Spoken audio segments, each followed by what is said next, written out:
Sitholakele ke isidumbu sikaKhulekane kanti ke kunzima for uManzimande ukwamukela uNomkhosi back emndenini.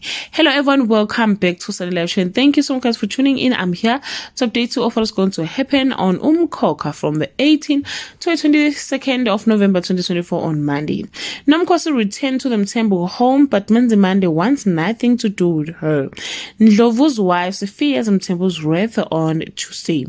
Manzimande's rage erupted as she confronted Mabusi, leaving a chilling forewarning about the future.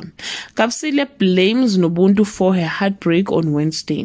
The Mthembus mourn the loss of Khulekane and Manzimande blames Nomkhosi for Khulegane's demise, and Nomkhosi apologizes to her dead husband on Thursday.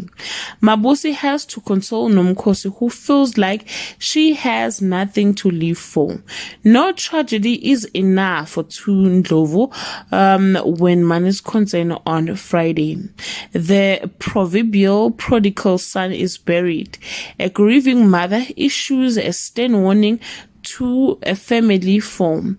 A grieving brother blames himself for his brother's death. Well guys, that's all I have for today. You can leave your comment and share your opinion. Bye.